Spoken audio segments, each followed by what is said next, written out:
ya.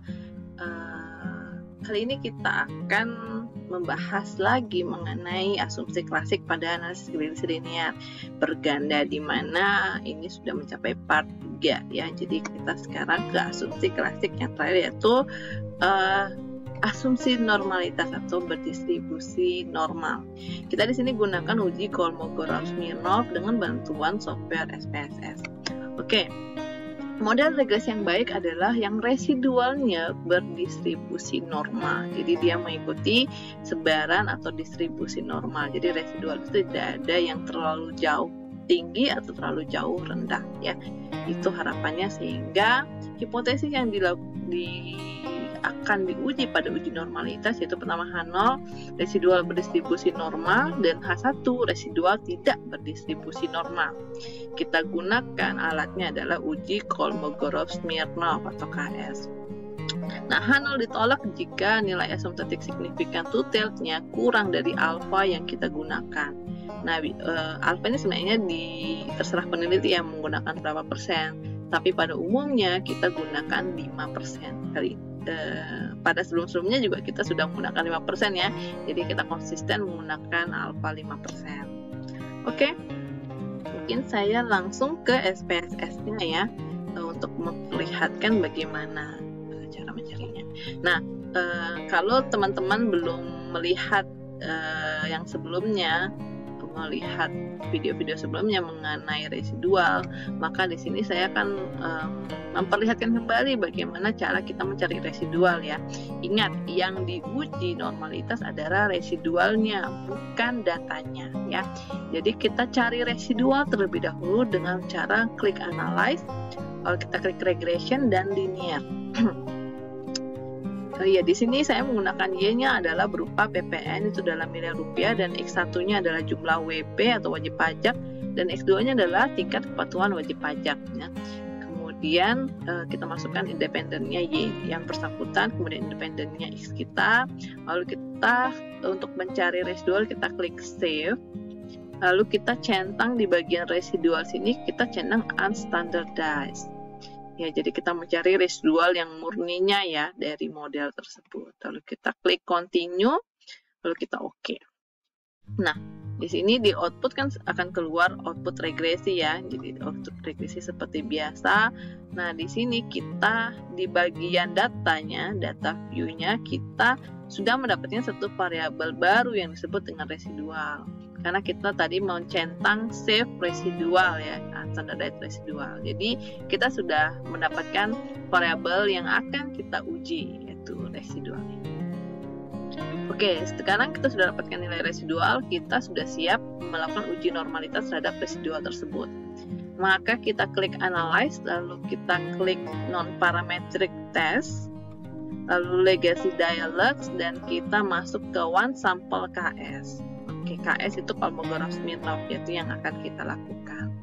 Oke, lalu kita klik aja kalau sudah. Nah, di sini yang ada di sebelah kiri semua variabel yang kita miliki pada data view ya. Ya, kita miliki X1, X2, Y, dan residual 1. Residual. Nah, di sebelah kanan adalah kotak pilihan variabel apa yang akan kita uji normalitasnya.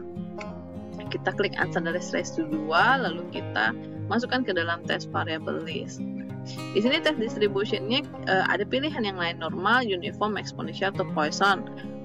Karena kita mau menguji normalitasnya, tentu kita centang normal aja. Yang lain nggak perlu, kecuali kalian mau menguji distribusi yang lain, silakan ya. Kalau di saya cuma centang satu aja, itu normal aja. Lalu saya klik OK, kemudian di outputnya akan keluar one sample Kolmogorov-Smirnov test ya. Di sini kita lihat lagi aja ke.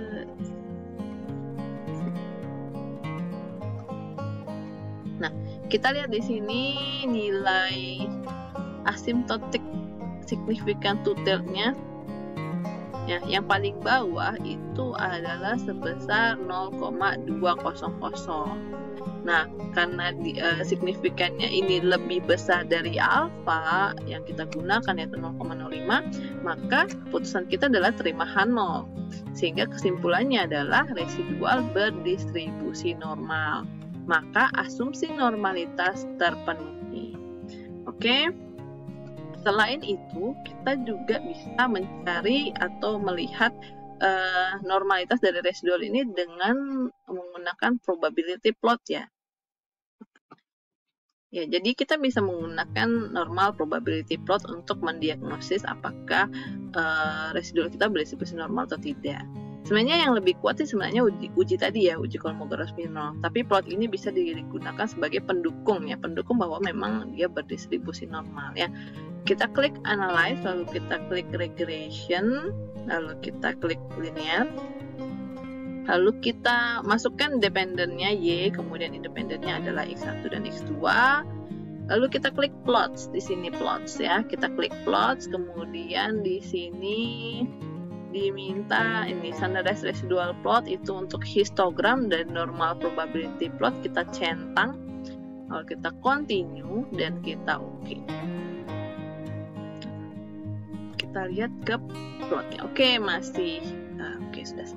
Jadi di sini adalah histogram untuk standardized residualnya ya. Jadi untuk ini yang sudah distandarisasi dari 0 ya, untuk menjadi di sekitaran 0. Kita lihat di sini untuk yang dinyatakan berdistribusi normal, ketika histogram yang biru-biru ini dia mendekati atau menyerupai bentuk yang gunung ini ya, garis ini ya.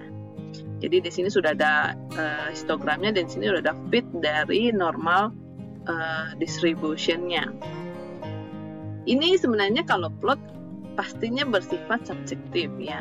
Ada yang terlalu strict bahwa menyatakan mungkin tidak terlalu mengikuti, ada yang tidak strict, jadi kita bisa bilang ini mengikuti distribusi normal. Kalau bisa dilihat ya di sini maksudnya yang kecil atau yang minus itu sedikit, yang positif besar juga sedikit. Nah, lebih besarnya semua berada di tengah-tengah ini ya. Banyak kan data berada di tengah-tengah ini. Oke, kemudian normal probability plot, normal PP plot of regression standardized residual, di mana di sini adalah observasi dari cumulative probability dengan expected cumulative probability. Ini nilai titik-titiknya. Nah, dikatakan mengikuti distribusi normal ketika titik-titik ini juga sepadan dengan garis lurus yang ada di plot ini. Oke, tentu saja ini juga bersifat subjektif ya. Yang namanya plot chart itu semua bersifat subjektif. Tapi kalau dilihat dari sini ya, umumnya sih sudah bisa dikatakan ya bahwa dia mengikuti garis ini, garis 45 derajat ini, sehingga bisa dikatakan bahwa kalau dari probability plot kita juga menyatakan bahwa ini adalah mengikuti sebaran normal. Oke, untuk kedua plot ini saya sarankan ini sebagai pendukung saja. Untuk yang lebih kuat dasarnya itu adalah uji normalitas, baik Kolmogorov-Smirnov, kemudian ada juga nanti mungkin ada Shapiro-Wilk, kemudian ada Anderson-Darling, itu juga bisa digunakan selain plot ini sebagai pendukung juga. Oke, mungkin itu saja yang bisa saya jelaskan mengenai uji normalitas pada analisis regresi linear berganda. Terima kasih sudah menonton video ini dari awal sampai akhir. Mudah-mudahan penjelasan saya dapat dimengerti. Tapi kalau misalnya ada pertanyaan selanjutnya yang kurang dimengerti dari proses yang sudah saya jelaskan, silakan drop di kolom komentar. Jangan lupa subscribe yang belum subscribe, kemudian jangan lupa like juga, kemudian ya komen kalau ada hal-hal yang ingin disampaikan. Oke, kita mungkin nanti bertemu di video-video selanjutnya untuk membahas apa sih yang harus kita lakukan ketika asumsi-asumsi tertentu tidak terpenuhi. Oke, see you on the next video. Tetap semangat!